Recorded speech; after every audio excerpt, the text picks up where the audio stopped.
Interviews అన్నీ అయిపోయాయి. HR round కూడా అయిపోయింది. సాలరీ నెగోషియేషన్ అయిపోయింది. ఆఫర్ లెటర్ కూడా చేతికొచ్చేసింది. చాలామంది ఏమనుకుంటాం ఇంకేముంది బ్యాక్‌గ్రౌండ్ వెరిఫికేషన్ ఒకటి అయిపోతే ఇంకా మనం గట్టెక్కేసినట్టే ఇంక జాయిన్ అయిపోవచ్చు అనుకుంటాం. సో, ఇక్కడే చాలామంది కేర్‌లెస్‌గా కొన్ని మిస్టేక్స్ చేస్తుంటారు. ఈ బ్యాక్‌గ్రౌండ్ వెరిఫికేషన్ ఫార్మ్ ఫిలప్ చేసేటప్పుడు. సో, ఇక్కడ మనం చేసే చిన్న చిన్న మిస్టేక్స్ వల్ల మన యొక్క జాయినింగ్ అనేది డిలే అవుతుంది కొంతమందికి. ఆర్ హెచ్ఆర్ మళ్ళీ తిరిగి ఫోన్ చేసి ఒక క్లారిఫికేషన్ ఇవ్వు, పలానా డీటెయిల్స్ అనేవి నీ దగ్గర సరిగ్గా లేవు, లేకపోతే ఒక హైడ్ చేసావు నువ్వు ఏదో సంథింగ్ ప్రీవియస్ ఎంప్లాయ్మెంట్ ఆర్ కొన్ని కేసెస్లో అని చెప్పి క్లారిఫికేషన్ అడుగుతారు. కొన్ని కేసెస్లో ఏమంటే మీకు ఆఫర్ రీవోక్ చేసేస్తారనమాట. అసలు ఏమీ చిన్న చిన్న మిస్టేక్సే కదా బ్యాక్‌గ్రౌండ్ వెరిఫికేషన్‌లో అంతా ఉండేది. దానికే ఆఫర్ రీవోక్ చేస్తారంటే yes, they will do it. And ఈ వీడియోలో మీకు అలాంటి కేర్‌లెస్ మిస్టేక్స్ ఏం చేస్తారు చాలామంది పొరపాటున. అదేం వాళ్ళు ఇంటెన్షనల్‌గా చేసింది కాదు. ఏదో బ్యాక్‌గ్రౌండ్ వెరిఫికేషన్‌లో ఏదో ఫ్రాడ్ చేసేద్దామని చెప్పి చేసింది కాదు. చిన్న చిన్న మిస్టేక్స్ వల్ల ఎక్కడ దొరికిపోతారు, ఏ ఇన్ఫర్మేషన్స్ ఎలాంటి మిస్ మ్యాచ్ అయితే మీకు ప్రాబ్లమ్ అవుతుంది. అండ్ ప్రీవియస్ ఎంప్లాయ్మెంట్ అనేది వాళ్ళు ఎలా కనుక్కుంటారు. సో, ఈ moon lighting, dual employment, fake documents, education, salary, address వీటిలో ఏ మిస్ మ్యాచ్ వచ్చినా సరే ఎలా వాళ్ళకి తెలుస్తుంది. సో, ఇలాంటివన్నీ మీకు అయితే చెప్పడం ట్రై చేస్తున్నాను. అట్ ద సేమ్ టైం చివరికి వచ్చేటప్పటికి మీకు ఒక 8-10 పాయింట్స్ ఒక చెక్ లిస్ట్ కూడా ఇస్తారన్నమాట. సో, మీరు బీజీవీ ఫిల్ చేసేటప్పుడు ఎలాంటి జాగ్రత్తలు తీసుకోవాలి, ఎలా ఉండాలని చెప్పి. అండ్ ఈ వీడియో స్టార్ట్ చేసే ముందు ప్రీవియస్ వీడియోలో ఏఐని అతిగా వాడడం వల్ల ఇంటర్వ్యూ రౌండ్స్ లేకపోతే హెచ్ఆర్ రౌండ్స్లో ఏ విధంగా క్యాండిడేట్స్ అయితే దొరుకుతున్నారు ఆర్ దాని నుంచి ఎలాగ మనం కొద్దిగా రికవర్ అవ్వచ్చు, ఏం చేయొచ్చు అని చెప్పి మీకైతే ఎక్స్ప్లెయిన్ చేయడానికి ట్రై చేశాను. సో, మీకు నచ్చినట్టయితే ఒకసారి ఆ వీడియో కూడా ఒకసారి వెళ్ళి చూడండి. అండ్ ఇప్పుడు నేను చెప్పే వీడియోలో కనుక ఏదైనా కంటెంట్ నచ్చినట్టయితే please like, share and subscribe. So, first of all ఈ బ్యాక్‌గ్రౌండ్ వెరిఫికేషన్ అనేది ఏంటి, ఏం చెక్ చేస్తారంటే చాలామంది అనుకునేది ఏమంటే మనకు ప్రీవియస్ ఎంప్లాయ్మెంట్ ఒకటి చెక్ చేస్తారు. సో, ఆ డీటెయిల్స్ అన్ని కరెక్ట్గా పెట్టుకుంటే చాలని చెప్పి అనుకుంటుంటారు అన్నమాట. But that is wrong. ఈ బ్యాక్‌గ్రౌండ్ వెరిఫికేషన్ అనేది కంపెనీ టు కంపెనీ డిఫర్ అవుతూ ఉంటుంది. వాళ్ళు ఏదైనా చెక్ చేయొచ్చు మీ బ్యాక్‌గ్రౌండ్‌లో. ఫర్ ఎగ్జాంపుల్ మీ యొక్క ఎడ్యుకేషన్ చెక్ చేయొచ్చు, ఎంప్లాయ్మెంట్ హిస్టరీ లేకపోతే ఐడెంటిటీ, అడ్రస్, కొద్దిగా రిఫరెన్సెస్ ఏమైనా ఉన్నాయా, మీరు నిజంగా చేశారా, వర్క్ చేశారా అని చెప్పి. కొన్ని కేసెస్లో కొన్ని పర్టికులర్ కంపెనీస్ ఉంటాయన్నమాట. వాళ్ళకి మీకు క్రిమినల్ లేకపోతే కోర్ట్ రికార్డ్స్ కూడా వాళ్ళకి కావాలన్నమాట. ఏదైనా ఉన్నాయంటే అవి కూడా వాళ్ళు అడుగుతారు ఎలాంటివి ఏమైనా ఉన్నాయని చెప్పి. సో, ఈ చెక్స్ అన్నీ కూడా వాళ్ళు కామన్గా చూసేది ఒకటే, మీరు ఇచ్చిన ఇన్ఫర్మేషన్ ఎంతవరకు జెన్యూన్గా ఉంది, ఎంతవరకు కన్సిస్టెంట్గా ఉంది, ఆ డాక్యుమెంట్స్తో మ్యాచ్ అవుతుందా లేదా అని చెప్పి. సో, వెరిఫికేషన్లో మ్యాచ్ అవుతుందా లేదని చెప్పి ఒక వెండార్కి ఇస్తారు, వాళ్ళు మొత్తం అంతా చేస్తారనమాట. సో, అక్కడి నుంచి ఇదంతా మొదలవుతుంది. అండ్ మీరు ఆల్రెడీ నేను లాస్ట్ వీడియోలో కూడా చెప్పా, ఆర్త్బ్రిడ్జ్ వర్క్ ఫోర్స్ అని చెప్పి ఇండియాలో లార్జెస్ట్ బ్యాక్‌గ్రౌండ్ వెరిఫికేషన్ చేసే కంపెనీ. సో, వీళ్ళు రీసెంట్గా ఒక సర్వేలో వచ్చిన రిజల్ట్స్ ఏమంటే ఆల్మోస్ట్ 11.15% పీపుల్కి ఈ బ్యాక్‌గ్రౌండ్ వెరిఫికేషన్లో వైట్ కాలర్ జాబ్స్, నేను చెప్పేది వైట్ కాలర్ జాబ్స్ గురించి. సో, వాళ్ళకి బ్యాక్‌గ్రౌండ్లో ఓవరాల్గా డిస్క్రిపెన్సీ అయితే ఉంది 11.15%. సో, డిస్క్రిపెన్సీ అంటే ఏదైతే మీద అవుట్ రేట్ ఫెయిల్ అయిపోతుందని కాదు. దాని అర్థం ఏమంటే మీరు ఇచ్చినటువంటి డీటెయిల్స్లో ఎక్కడో చోట మిస్ మ్యాచ్ అనేది అవుతుంది. మీ యొక్క అడ్రస్ లేకపోతే ఎంప్లాయ్మెంట్ డీటెయిల్స్ లేకపోతే ఐడెంటిటీ సంథింగ్ ఎక్కడో ఒక చోట మిస్ మ్యాచ్ అనేది అవుతుంది. సో, ఇది ఎప్పుడు కూడా అంత తేలిగ్గా తీసుకునే విషయం అయితే కాదు. అర్థమవుతుందా? సో, ఇది లైట్గా తీసుకోవద్దు. అండ్ కొన్ని పాయింట్స్ అయితే ఇప్పుడు మీకు చెప్తాను. దయచేసి ఇవన్నీ కూడా దృష్టిలో పెట్టుకుని ఏదైనా బ్యాక్‌గ్రౌండ్ వెరిఫికేషన్ ఫామ్స్ మీరు ఫిల్ చేసేటప్పుడు మాత్రం డెఫినెట్గా ఇవన్నీ కూడా 1-2 సార్లు అయితే చూసుకోండి అనమాట. ఇందులో నెంబర్ 1 థింగ్ వచ్చేసి బిగ్గెస్ట్ మిస్టేక్, మీ యొక్క ఎంప్లాయ్మెంట్ డేట్స్ అనేది సరిగ్గా మెన్షన్ చేయకపోవడం. ఫర్ ఎగ్జాంపుల్ మీరు కంపెనీ ఏ తీసుకుందాం, ఈ కంపెనీలో మీరు ఒక జనవరి 2019 నుంచి అండ్ డిసెంబర్ 2021 వరకు వర్క్ చేశారనుకుందాం యాక్చువల్గా. బట్ మీ వెరిఫికేషన్లో వచ్చేసి వేరే డేట్స్ వాళ్ళకి వెరిఫికేషన్ చేసినప్పుడు వాళ్ళకి తెలిసింది ఏమంటే మీరు అక్టోబర్ 2021 వరకే వర్క్ చేశారని చెప్పి. మీరు అనుకుని ఉండొచ్చు 2 నెలలే కదా, దానికే అంత డిఫరెన్స్ ఉంటుందా, వాళ్ళు ఏం కాదులే అని చెప్పి అనుకుంటుంటారు. బట్ వెరిఫికేషన్ చేసే వాళ్ళకి అది ఎలా ఉంటుందంటే మీ యొక్క ఇంట్రెస్ట్ అర్థం కాదు కదా, మీరు ఏ రీజన్తో అలా పెట్టారు, ఏం చేశారని చెప్పి వాళ్ళకి తెలియదు కదా. వాళ్ళు ఏం చేస్తారు, దాన్ని నీట్గా రెడ్ ఫ్లాగ్ చేసేస్తారన్నమాట. వీడు ఇలాగా హైడౌట్ చేశారు, 2 months ఆఫ్ ఎంప్లాయ్మెంట్ ఫేక్ పెట్టారని చెప్పి వెంటనే రాసేస్తారు. అట్ ద సేమ్ టైం మీరు ఏదైనా ఒక కంపెనీలో ఒక టీమ్ లీడ్ చేస్తారనుకుందాం. ఫర్ ఎగ్జాంపుల్ మీకు కొంతమంది రిపోర్ట్ చేస్తున్నారు. బట్ ఆ కంపెనీలో మీరు జాయిన్ అయినప్పుడు ఆఫర్ లెటర్లో మాత్రం మీ యొక్క డెసిగ్నేషన్ అనేది సాఫ్ట్వేర్ ఇంజనీర్ లేకపోతే సీనియర్ సాఫ్ట్వేర్ ఇంజనీర్ అని ఉంటుంది. బట్ మీరు ఆ జాబ్కి అప్లై చేసినప్పుడు ఈ బ్యాక్‌గ్రౌండ్ వెరిఫికేషన్ ఫామ్లో మీరు టీమ్ లీడ్ అని చెప్పి మెన్షన్ చేసి ఉంటారు. సో, వాళ్ళు అది కూడా చూస్తారన్నమాట. ఇదేంటి ఇందులో టీమ్ లీడ్ అని ఉంది అండ్ ఇక్కడ ఏమో వచ్చేసి జస్ట్ సిస్టమ్ సాఫ్ట్వేర్ ఇంజనీర్ లేకపోతే సీనియర్ సాఫ్ట్వేర్ ఇంజనీర్ అని చెప్పి ఉందని చెప్పి. So, it kind of miss match అనమాట. సో, ఇది ఒక డిస్క్రిపెన్సీస్లో ఇది కూడా ఒకటి అనమాట. సో, ఈ విధంగా ప్రతిదీ కూడా వాళ్ళు చూసుకుని ఇదంతా డిస్క్రిపెన్సీలో ఉందని చెప్పి ఫ్లాగ్ చేస్తుంటారు. సో, అది కనుక కనిపించింది, మిస్ మ్యాచ్ కనిపించింది అంటే వాళ్ళైతే క్లారిఫికేషన్ గురించి మళ్ళీ మీ దగ్గరికి అయితే వస్తారు. సో, దీనివల్ల ఏమవుతుందంటే అన్నెసెసరీగా మీకే ఒక రకమైన టెన్షన్, యాంగ్జైటీ అనేది బిల్డప్ అవుతుంటాయి. కొన్నిసార్లు ఏమంటే ఆ జాయినింగ్ అనేది కొద్దిగా పోస్ట్పోన్ అవుతూ ఉంటుంది అన్నమాట. సో, మీ రెజ్యూమేలో ఇన్ఫర్మేషన్ కన్నా కూడా బ్యాక్గ్రౌండ్ వెరిఫికేషన్ ఫామ్లో మీరు ఫిలప్ చేస్తున్న ఇన్ఫర్మేషన్ ఏదైతే ఉందో సబ్మిట్ చేసే ముందు ఒకసారి దాన్ని 2-3 సార్లు చెక్ అయితే చేసుకోండి అనమాట. సో ఇది నెంబర్ 1 థింగ్. సెకండ్ థింగ్ వచ్చేసి చాలామంది చాలా అండర్ ఎస్టిమేట్ చేసే విషయం మీ యొక్క హిడెన్ ఎంప్లాయ్మెంట్. ఫర్ ఎగ్జాంపుల్ మీరు ఏదైనా ఒక చిన్న కంపెనీలో మీరు జాబ్స్ ఎదుగుతుందా, జాబ్ హాపింగ్ చేస్తున్నప్పుడు ఒక కంపెనీలో కొన్ని సంవత్సరాలు వర్క్ చేసిన తర్వాత వేరే కంపెనీకి రాలేదు. ఆ టైంలో ఒక 2-3 మంత్స్ గ్యాప్లో ఒక చిన్న కంపెనీలో పనిచేశారు. మీరేమనుకుంటారు, రెజ్యూమేలో ఇవన్నీ హైడ్ చేయొచ్చు లేకపోతే హెచ్ఆర్కి ఏదైనా చెప్పాల్సిన పని లేదు, చిన్న ప్రాజెక్ట్ ఏదో చేశాను, ఫ్రీలాన్సింగ్ సంథింగ్ ఏదో అని చెప్పి అనుకుంటుంటారు అనమాట.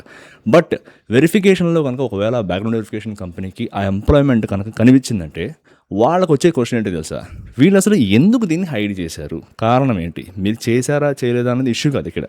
మీరు హైడ్ చేశారంటే సంథింగ్ ఏదో బలమైన రీజన్ ఉంది, ఎందుకు మీరు హైడ్ చేయాల్సి వచ్చింది. సో అదే పెద్ద క్వశ్చన్ అవుతుంది అనమాట. సో వాళ్ళు రకరకాల సోర్సెస్, మీ అందరికీ తెలుసు కదా, మళ్ళీ చెప్పేదే ఉంది, యూఏఎన్ కానీ ఈపీఎఫ్ఓలో కానీ మీ యొక్క ఎంప్లాయ్మెంట్ హిస్టరీలో ఈజీగా తెలుస్తుంటాయి ఇలాంటివన్నీ కూడా. సో అలా అంతవరకు వచ్చే పరిస్థితి తెచ్చుకోవద్దు. మీరు ఎప్పుడైతే అప్లై చేస్తున్నారో అప్పుడే వాళ్ళకి మెన్షన్ చేయడానికి ట్రై చేయండి. రెజ్యూమ్లో పెట్టలేదు కాబట్టి ఎవరికి తెలియదు అనుకోవడం అనేది ఒక సేఫ్ అజంప్షన్ ఎంతవరకు కాదనమాట. సో మీకు ఏదైనా ఉంది అంటే దాని అయితే ఖచ్చితంగా మెన్షన్ చేయండి, బ్యాక్గ్రౌండ్ వెరిఫికేషన్లో ఖచ్చితంగా మెన్షన్ చేయండి. అదేదో వాళ్ళకి తెలియదు అని చెప్పి అస్సలు అనుకోవద్దు. చాలామంది తెలుస్తుంది ఇలాంటివి చిన్న చిన్న విషయాల గురించి చాలా కేర్ఫుల్గా ఉంటారు. But most of the people ఏమంటే ది డోంట్ కేర్, ఎవడ పట్టించుకుంటారు అని చెప్పి అనుకుంటుంటారు అన్నమాట. సో ఇది చాలా జాగ్రత్తగా చూసుకోవాల్సింది. అండ్ నెక్స్ట్ థింగ్ వచ్చేసి చాలా చాలా చాలా సెన్సిటివ్ టాపిక్, మూన్ లైటింగ్ లేకపోతే డ్యూయల్ ఎంప్లాయ్మెంట్. మనందరికీ తెలుసు మూన్ లైటింగ్. మీరు ఒక కంపెనీలో ఫుల్ టైం ఎంప్లాయీగా వర్క్ చేస్తున్నప్పుడు అదే టైంలో వేరే ఒక ఆర్గనైజేషన్లో కూడా ఎంప్లాయ్మెంట్ కనుక ఉందంటే మూన్ లైటింగ్ ఎందుకు వస్తుంది అనమాట. సో ఈ డేట్స్ అనేవి కనుక ఓవర్లాప్ అయ్యాయంటే ఖచ్చితంగా 100% మీ యొక్క వెరిఫికేషన్లో క్వశ్చన్స్ అనేవి వస్తాయి, ఖచ్చితంగా రెడ్ ఫ్లాగ్ అయితే చేస్తారు. సో వీళ్ళకి ఆల్రెడీ ఒకేసారి 2 ఎంప్లాయ్మెంట్స్ అయితే ఉన్నాయి, ఇది ఒకసారి చూడండి అని చెప్పి. సో ఇక్కడ మీరు చేయాల్సింది ఏమంటే ఈ డ్యూయల్ ఎంప్లాయ్మెంట్ కనిపించిందంటే అదేదో ఖచ్చితంగా మీరు ఏదో 2 కంపెనీస్లో వర్క్ చేసేసారు ఒకేసారి అని చెప్పి అదేదో ఫ్రాడ్ చేసేసారు, ఫేక్ ఎక్స్పీరియన్స్ పెట్టేశారని కాదు. చాలాసార్లు ఏమవుతుందంటే మీరు కన్సల్టింగ్ చేస్తూ ఉండొచ్చు, లేకపోతే పార్ట్ టైం వర్క్ చేస్తూ ఉండొచ్చు, కొన్నిసార్లు ఈ ఇంటర్న్షిప్ చేస్తూ ఉండొచ్చు, లేకపోతే నోటీస్ పీరియడ్ అనేది ఓవర్లాప్ అవుతూ ఉండొచ్చు, ఏదైనా ఉండొచ్చు. కాంటెక్స్ట్ ఏదైనా సరే మెన్షన్ చేయడానికి అయితే ట్రై చేయండి. సో ఈ డిస్క్లోజ్ చేయాల్సిన ఇన్ఫర్మేషన్ ఏదైతే ఉందో దాన్ని ఇంటెన్షనల్గా హైడ్ చేయకుండా హెచ్ఆర్కి అయితే చెప్పడానికి అయితే ట్రై చేయండి. అట్లీస్ట్ మీ రెజ్యూమ్లో కూడా పెట్టడానికి అయితే ట్రై చేయండి అనమాట. ఈ విధంగా మాత్రం ఎవరైతే జెన్యూన్ క్యాండిడేట్స్ ఉన్నారో అని చెప్తాను, ఎవరైతే డ్యూయల్ ఎంప్లాయ్మెంట్ చేస్తున్నారో వాళ్ళు మనం ఏం చేయలేం. బట్ జెన్యూన్ క్యాండిడేట్స్ ఎవరైతే ఉన్నారో వాళ్ళైతే మెన్షన్ చేయడానికి అయితే ట్రై చేయండి, ఇది ఇష్యూ, ఇది ఇలా ఉందని చెప్పి ఎక్స్ప్లెయిన్ చేయడానికి అయితే ట్రై చేయండి. అండ్ నెక్స్ట్ థింగ్ వచ్చేసి మీ యొక్క శాలరీ డీటెయిల్స్. చాలామంది అనుకుంటుంటారు, ఫర్ ఎగ్జాంపుల్ ఒక శాలరీ తీసుకుందాం, ఒక 9.5 lakhs శాలరీ సిటీసీ ఉందనుకోండి. ఆ సిటీసీలో వాళ్ళు ఏం చెప్తారంటే కొద్దిగా ఎగ్జాగరేట్ చేయాలి, కొద్దిగా మనం చెప్పుకోవాలి, నెగోషియేషన్ బాగా చేయాలని చెప్పి దాన్ని ఒక 10 lakhs లేకపోతే 10.5 అని చెప్పేస్తారు నెగోషియేట్ చేసినప్పుడు. సో వీళ్ళు మళ్ళీ బ్యాక్గ్రౌండ్ వెరిఫికేషన్ పంపించినప్పుడు ఆ డాక్యుమెంట్స్ అన్నీ ఇస్తారు కదా మీరు, ఖచ్చితంగా మీ యొక్క పే స్లిప్స్ ఇస్తారు, Form 16 ఇవన్నీ ఇస్తారు కదా. వాళ్ళకి మళ్ళీ శాలరీ ఇన్ఫర్మేషన్ దగ్గర అడిగితే వాళ్ళు చూస్తారనమాట. చూసిన తర్వాత ఒక మళ్ళీ ఫ్లాగ్ చేస్తారు వాళ్ళు, ఇదేంటిది సపోర్టింగ్ డాక్యుమెంట్స్ చూస్తే మిస్ మ్యాచ్ వచ్చింది అని చెప్పి. సో మీరు ఎప్పుడైతే నెగోషియేషన్ స్టార్ట్ చేస్తారో లేకపోతే ఈ బ్యాక్గ్రౌండ్ వెరిఫికేషన్లో ఇన్ఫర్మేషన్ అంతా ఫిలప్ చేస్తారో క్లియర్గా మెన్షన్ చేయడానికి అయితే ట్రై చేయండి. మీ యొక్క పే స్లిప్స్, Form 16, అలానే మీ కాంపోజిషన్ డాక్యుమెంట్స్ ఇవన్నీ కూడా దగ్గర పెట్టుకొని ఫిక్స్డ్ పే ఎంత, వేరియబుల్ పే ఎంత, బోనస్ ఎంత వచ్చింది, అసలు యాక్చువల్గా సిటీసీ మా కంపెనీ ఎలా క్యాలిక్యులేట్ చేశారు, ఇవన్నీ చాలా క్లియర్గా ఉన్నాయా లేదని చెప్పి మీ అంతా మీరు ఒకసారి 2-3 సార్లు చెక్ చేసుకుని ఆ తర్వాత ఆ ఫామ్లో అయితే ఫిలప్ చేయడానికి అయితే ట్రై చేయండి అనమాట. సో ఇదొకటి. అండ్ నెక్స్ట్ వన్ వచ్చేసి మన యొక్క ఎడ్యుకేషన్ డీటెయిల్స్. ఈ ఎడ్యుకేషన్ డీటెయిల్స్ అనేది మీరు చాలా కొంతమంది ఆల్మోస్ట్ ఒక 90% పీపుల్కి ఇది పెద్ద ఇష్యూ కాదు. బట్ ఆ 10% ఎవరైతే ఉన్నారో వాళ్ళు పడే బాధలు నిజంగా వర్ణనాతీతం అనమాట. ఎందుకంటే దే వాంట్ జాబ్. ఏం చేస్తారు మరి, కొన్నిసార్లు చాలామంది అనిపిస్తుండొచ్చు ఈ ఎడ్యుకేషన్లో ఎవరికి వస్తుంది ఇష్యూ అని చెప్పి. ఎడ్యుకేషన్లో కూడా మిస్టేక్స్ వస్తాయి. అందులో నెంబర్ 1 థింగ్ ఏమంటే మీ యొక్క ఫర్ ఎగ్జాంపుల్ ఎఫిలియేటెడ్ కాలేజెస్ ఉంటాయి కదా, మీరు ఒక కాలేజీలో చదువుకున్నారు, గ్రాడ్యుయేషన్ కంప్లీట్ చేశారు, which is affiliated to JNTU-H అనుకుందాం. కొంతమంది ఏం చేస్తారంటే కొద్దిగా ఎగ్జాగరేట్ చేయడం గురించి డైరెక్ట్గా JNTU-H అనే పెడతారనమాట, వాళ్ళ యొక్క నిజమైన కాలేజ్ నేమ్ని హైడ్ చేసేసి. సో అది కూడా ఒక డిస్క్రిపెన్సీ అయితే నోట్ అయిపోతుంది. సో మీ కాలేజ్ పేరు తప్పుగా మెన్షన్ చేయడం, మీ యొక్క పాస్ అయిన ఇయర్ని తప్పుగా పెట్టడం, లేకపోతే డిస్టెన్స్ ఎడ్యుకేషన్ని రెగ్యులర్గా చూపించడం లాంటిది, అండ్ పర్సంటేజెస్ అనేవి కొద్దిగా కవరప్ చేయడం, ఈ CGPA అని కొద్దిగా తప్పుగా పెట్టడం, లేకపోతే ఇవన్నీ ఎవరు చెక్ చేయలే అని చెప్పి కొద్దిగా కేర్లెస్ మిస్టేక్స్ చేస్తుంటాయి అలాంటివి కూడా. సో బట్ ఇది చాలా సీరియస్ ఇష్యూ అనమాట. సో ఇలాంటివి కనుక చేశారంటే ఖచ్చితంగా అది ఫ్లాగ్ అవుతుంది, వాళ్ళైతే HR డిపార్ట్మెంట్ అయితే నోటిఫై చేస్తారు. అండ్ ఇంకా సీరియస్ విషయం ఏమంటే దీని నుంచి మీ యొక్క డాక్యుమెంట్స్ని మాడిఫై చేయడం చాలామంది చేస్తూ ఉంటారు. వాళ్ళ యొక్క ఎక్స్పీరియన్స్ లెటర్స్ ఇవన్నీ పక్కన పెట్టేయండి, ఈవెన్ డిగ్రీ సర్టిఫికేట్స్ని కూడా కొంతమంది అయితే మోడిఫై చేస్తుంటారు అనమాట. ఇలా డిగ్రీ సర్టిఫికేట్స్ అవనివ్వండి, మీ యొక్క ప్రీవియస్ ఎంప్లాయ్మెంట్ ఎక్స్పీరియన్స్ సర్టిఫికేట్స్ అవనివ్వండి, మీ salary slips, joining date, exit date, designations, ఇలాంటివన్నీ కూడా చాలామంది ఫేక్ పెడుతుంటారు, మోడిఫై చేస్తుంటారు. ఒకవేళ మీ దగ్గర నాకు చిన్న సజెషన్ ఏమంటే మీ దగ్గర డాక్యుమెంట్ లేదంటే క్రియేట్ చేయకండి, దయచేసి క్రియేట్ చేయొద్దు. ఎందుకంటే హెచ్ఆర్ బీజీవీ టీంని అడిగి ఇలా ఇష్యూస్ అన్నీ వచ్చినప్పుడు దాన్ని మీరు తర్వాత కవరప్ చేసుకోవడం చాలా పెద్ద ఇష్యూ అవుతుంది అదంతా కూడా. సో వాళ్ళని అడగండి, ఆల్టర్నేటివ్ డాక్యుమెంట్స్ మీరు ఏదైతే యాక్సెప్ట్ చేస్తారో, నా దగ్గర అయితే ఇవి లేవు, ఆల్టర్నేటివ్ డాక్యుమెంట్స్ ఏమైనా మీరు ఇంకేమైనా యాక్సెప్ట్ చేస్తారని చెప్పి వాళ్ళని అడిగి తెలుసుకోవడానికి అయితే ట్రై చేయండి తప్పితే నేనైతే 100% మీకైతే ఇలాంటి పెట్టద్దనే చెప్తాను అనమాట. సో ఎప్పుడు కూడా ఈ ఫేక్ డాక్యుమెంట్స్ క్రియేట్ చేయడం కన్నా కూడా సైలెంట్గా ఉండడమే నా దృష్టిలో చాలా నయం. సో ఇది అప్ టు ఇండివిజువల్, బట్ అయితే ఖచ్చితంగా ఇలాంటివి కూడా డెఫినెట్గా చెక్ చేస్తారు, ఇది ఎప్పుడు గుర్తుపెట్టుకోండి. అండ్ నెక్స్ట్ వన్ వచ్చేసి మీ యొక్క అడ్రసెస్ ప్లస్ రిఫరెన్సెస్ అనమాట. ఇది కూడా చాలా ఇష్యూ. కొన్నిసార్లు మనం జాబ్ అప్లై చేసేటప్పుడు ఒక అడ్రస్ ఇస్తాము అండ్ వచ్చేసిన తర్వాత వేరే అడ్రస్లో ఉంటాము. ఈ బ్యాక్గ్రౌండ్ వెరిఫికేషన్ అవుతున్నప్పుడు వాళ్ళు మన ఇంటికి రావాలి కదని చెప్పి ఇంకొక అడ్రస్ ఇస్తాం. కొన్నిసార్లు ఏమవుతుందంటే ఇది కూడా మిస్ మ్యాచ్ అవుతుంది. సో ఇలాంటివి నేను చెప్పాను కదా ముందర, కొన్ని క్రిమినల్ కేసెస్ లేకపోతే కోర్ట్ రిలేటెడ్ కేసెస్ ఏదైనా ఉన్నాయంటే ఇలాంటి మూమెంట్లో అవి చాలా ఇంపాక్ట్ అయితే చూపిస్తాయి అనమాట. సో ఈ అడ్రస్ హిస్టరీ అడిగినప్పుడు నిజంగా మీరు ఏదైతే ఇన్ఫర్మేషన్ కన్సిస్టెంట్గా ఉందో అది ఇవ్వడానికి అయితే ట్రై చేయండి. And at the same time మీరు ఒక కంపెనీని వదిలి వేరే కంపెనీకి వెళ్తున్నప్పుడు they will ask you for references. So మీరు వెళ్తున్నప్పుడు మీ యొక్క రిపోర్టింగ్ మేనేజర్ కానీ రిపోర్టింగ్ లీడ్ కానీ చెప్పి ఉంచండి, అరే బాబు నేను ఎలా వేరే దానికి వెళ్తున్నాను, ఒకవేళ ఎవరైనా వచ్చారు అంటే దయచేసి నేను నీ దగ్గర పని చేశాను, రిపోర్ట్ చేశానని చెప్పు. జెన్యూన్గా ఉంటే చెప్పండి, వాళ్ళని కాంటాక్ట్ అంతా ఇచ్చి కొద్దిగా అలర్ట్గా ఉండమని చెప్పండి. సో కొంతమంది ఉంటారు, 99% పీపుల్ చాలా హెల్ప్ఫుల్గానే ఉంటారు, ఆ 1% కొద్దిగా సాడిస్ట్గా ఉంటారనమాట. అది మనం ఏం చేయలేం, బట్ మీరైతే చెప్పి ఉంచండి. సో ఇది నేనైతే మీకు చెప్పాలనుకున్న పాయింట్స్. సో ఇది కనుక మీకు యూస్ఫుల్గా అనిపించిందంటే please like, share and subscribe. And at the moment మీకు ఒక చెక్ లిస్ట్ ఇస్తానని చెప్పాను కదా, ఈ బ్యాక్గ్రౌండ్ వెరిఫికేషన్ ఫామ్ అనేది ఫిలప్ చేసే ముందర మీరు ఖచ్చితంగా మీ దగ్గర ఉంచుకోవాల్సిన విషయాలు అనేవి ఏంటి, ఒక 8 to 10 పాయింట్స్ అయితే వస్తాయి నాకు తెలిసి. సో అవైతే మీకు చెప్తాను. ఇవన్నీ ఒక లిస్ట్లో పెట్టుకుని తూచా తప్పకుండా ఇవన్నీ కూడా మీరైతే చేయడం అయితే ట్రై చేయండి. ఇందులో నెంబర్ 1 థింగ్, మీ యొక్క ప్రీవియస్ కంపెనీ యొక్క ఎగ్జాక్ట్ జాయినింగ్ డేట్ అవైలబుల్గా ఉందా లేదా, అది మీకు తెలుసా లేదా, సో నోట్ చేసి పెట్టుకోండి.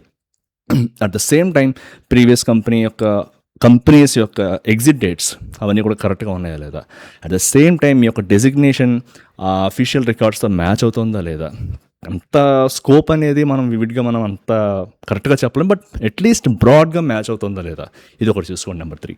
అండ్ నెంబర్ 4 వచ్చి మీ యొక్క ప్రీవియస్ ఎంప్లాయ్మెంట్స్లో ఏదన్నా ఇంటెన్షనల్గా మీరు హైడ్ చేశారా, అంటే కొన్ని షార్ట్ స్టింట్స్ ఉంటాయి, మనము ఏదో ఫ్రీలాన్స్ చేయడమో లేకపోతే కన్సల్టింగ్ చేయడమో పార్ట్ టైం చేయడమే ఉంటాయి. అలాంటి మీరు ఏమైనా ఇంటెన్షనల్గా హైడ్ చేశారో, ఒకవేళ హైడ్ చేసినా రేపు పొద్దున్న దొరికిన తర్వాత క్లారిఫికేషన్ అడిగినప్పుడు మీరు చెప్పగలుగుతారు లేదా, అలాంటివి ఏమైనా అంటే సపరేట్ చేసి పెట్టుకోండి. అండ్ నెక్స్ట్ థింగ్ వచ్చేసి మీ యొక్క ఎడ్యుకేషన్ డీటెయిల్స్, ఆ ఇయర్ పాసింగ్ ఇయర్ అవన్నీ CGPA అవన్నీ కరెక్ట్గా ఉన్నాయా లేదా, ఇది కూడా ఒకసారి అయితే చెక్ చేసుకోండి. At the same time me salary information, me pay slips కానీ ఇవన్నీ కూడా మీరు వాళ్ళకి ప్రొవైడ్ చేస్తున్న ఈ డాక్యుమెంట్స్తో మ్యాచ్ అవుతున్నాయా లేదా, ఈ పే స్లిప్స్ అవన్నీ కూడా కరెక్ట్గా ఉందా లేదని చెప్పి అది కూడా చూసుకోండి. అట్ ద సేమ్ టైం మీ యొక్క అడ్రస్ హిస్టరీ కూడా చూసుకోండి, కరెక్ట్గా ఒకటే కన్సిస్టెంట్గా మెయింటైన్ చేస్తున్నా లేదని చెప్పి చూసుకోండి. అండ్ ఇంకా మీ యొక్క డాక్యుమెంట్స్ ఏదైనా ఎడిట్ చేస్తున్నారా, ఏదైనా ఫ్యాబ్రికేట్ చేస్తున్నారా, మ్యానిపులేట్ చేస్తున్నారా, ఒకవేళ ఎందుకు చేస్తున్నాం, ఒకవేళ నిజంగా అంతవరకు వచ్చిందంటే క్లారిఫికేషన్ ఇవ్వాల్సి వస్తే ఎలా ఇస్తాం, ఇవన్నీ కూడా మీరు రెడీగా పెట్టుకోవాలన్నమాట, రైట్. సో ఇవన్నీ మీ దగ్గర రెడీగా ఉన్నాయి, పర్ఫెక్ట్గా ఉన్నాయి అనుకున్న తర్వాత త్వరగా 2-3 సార్లు చెక్ చేసుకుని, ఒకవేళ రేపొద్దున క్లారిఫికేషన్ వచ్చినా సరే నేను వాళ్ళకి ఒక జస్టిఫైబుల్ ఆన్సర్ ఇవ్వగలుగుతాను అనుకున్నప్పుడు మాత్రమే ఆ ఒక బ్యాక్గ్రౌండ్ వెరిఫికేషన్ ఫామ్ని అయితే ఫిలప్ చేయడానికి అయితే ట్రై చేయండి. సో ఈ వీడియో మీకు యూస్ఫుల్ అయిందని అనుకుంటున్నాను. నచ్చితే please like, share and subscribe. And మరో వీడియోలో మళ్ళీ కలుసుకుందాం. అంతవరకు టేక్ కేర్, బాయ్.